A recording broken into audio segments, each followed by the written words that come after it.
Good morning everybody, and welcome to this introductory discussion on a set of lectures where we will be considering the virtues of being a successful cross-cultural team leader and what does it take to be a successful cross-cultural team leader. This lecture will be understanding what it is that successful leaders do. We will not be memorizing certain actions that we should do as successful leaders. Rather, we will try to understand why we should do what it is that we should be doing as successful cross-cultural leaders. We will therefore not be copying successful leaders. We will try to understand the theory and the thinking that underpins their behavior, and we will try to emulate that thinking rather than memorizing certain activities and actions. It's easy enough to justify to ourselves what a leader does, but it's not as easy to explain to ourselves why did the leader decide to exactly do that, and that's what we're going to be trying to understand in this series of lectures. This course will be focusing on understanding the why underpinning particular leadership actions, and not the what it is that they do, but rather why it is what they do. Then we will all understand and know what it is that we have to do. There are some very clear and scientifically proven reasons why certain behaviors should be enacted if one wants to be a successful cross-cultural leader. In other words, when a certain situation manifests itself and presents itself to you, then there are some clear activities and actions that one should take to address the leadership scenario in that situation. And this is what we're going to try to understand, what we should do and when we should do that. We're going to look at the theory underpinning those actions. In this course on leadership, I'm not going to be teaching you what to do when you are faced by a certain situation. I'm going to be teaching you what it is that underpins the reason why you should do what it is that you should do. In other words, the theory, or I'm going to be giving you a foundation to think for yourself as to what you should be doing in certain situations. I'm going to be giving you the necessary theoretical background to make an informed decision about what you should do in any particular leadership predicament that you may be faced with. In other words, when faced with a particular challenge, you will have the ability to reason for yourself and to understand what it is that you should be doing, rather than trying to memorize what it is that other people did that worked for them and that was successful to them or for them in similar situations. You may be telling yourself that you are not the leader of a cross-cultural team. But let me assure you that any team has got a cross-cultural component to it.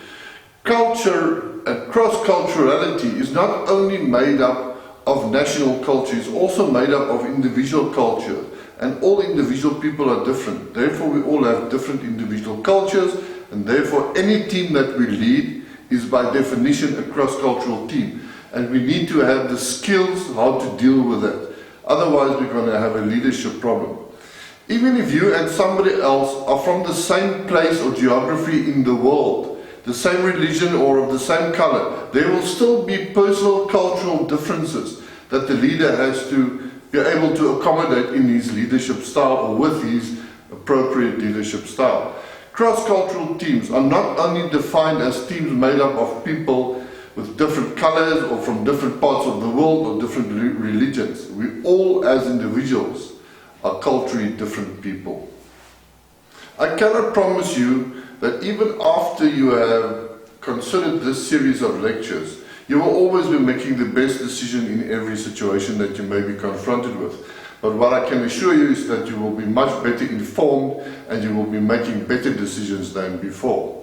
What I can furthermore promise you is that you will be able to make really informed decisions, and more often than not, this should be the appropriate course of action to take when you are being confronted with a particular cross-cultural dilemma or a plain leadership dilemma. For us as leaders, it's not about making the popular decision, but rather making the most appropriate decision in every situation that we find ourselves, where we need to apply ourselves as leaders, so that we are able to accomplish the organization's objectives, and thereby eventually we can end up fulfilling the business strategy. Too often leaders are of the opinion that they know what it is to do in just about every leadership situation that they may find themselves in, because previously they were in a particular situation and they did something that worked for them. and that is why they think they know what to do in every situation. But let me assure you, it's not only the situational variables that determine the success of leadership, it's also the makeup of your team. Unfortunately, there is no single silver bullet approach that will work for all teams. So there are various variables that we have to consider when we decide what leadership style we should enact or what actions we should be taking. It's not only the scenario, it's also the team that we are leading and the makeup of that team that determines whether we will be successful as leaders. It will be much better if we as leaders understand the team that we are leading, the various cultures that have impact on that team, and then adjust our behavior accordingly so that we can have or be successful leaders in every situation with that particular team. And I have to re-emphasize, it's not only about the situation or the scenario, it's also about the makeup of the team that determines your success as a leader. What may work for one team may not and probably won't work for another team in the same situation. Let us take an example to illustrate the point. I realize it's a simple example, but it will illustrate the point perfectly well. What I will be doing is I will be contrasting two different projects, and we will be trying to figure out why these two projects both showed the same symptom, but they had different reasons underlying those symptoms. A few years back, I was working with a high-profile project and a high-profile project team in Poland. Poland has a good standard of living, good average per capita income, and good public infrastructure. This particular project in Poland was starting to run behind schedule, and we need to understand why. The Polish team was becoming demotivated. Hold that thought for a moment. Like I said, I had a similar project in Africa. There I was involved in an equally important project with an equally senior local project team. The project was also starting to run behind schedule. Team members of the Africa team were also demotivated. The Polish team took motivation from the satisfaction that they could deliver their project on time and on budget as per the original plan.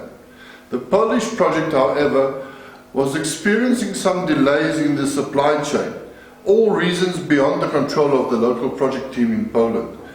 But, however, it soon became apparent that this Polish project can no longer be and will no longer be delivered on time, and this served as a demotivator for the Polish project team. The Africa project was also running behind schedule because it had some resource problems. Africa cannot boast the same level of infrastructure development as Poland and Europe in general. The per capita income is not as high, the public infrastructure is not at the same level. What happened here is most of the Africa project team had to leave their homes at 3:30 in the morning to make it on time to the project site. This meant that they did not have enough time to have breakfast, and therefore they arrived at site hungry and demotivated. In this example, the Africa team short-term motivation was driven by the immediate need to satisfy their hunger, versus the Polish team, which was demotivated because they could no longer deliver their project on time. There are different factors of motivation at play here.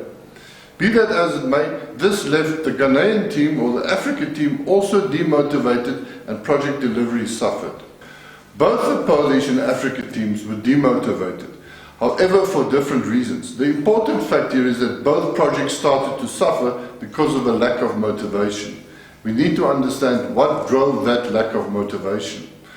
The strategy a leader will employ to address these different motivational problems with different teams will always be different. You're not going to employ the same strategy for both of these teams because the root cause of the problem, which is the lack of motivation, is different for these two teams.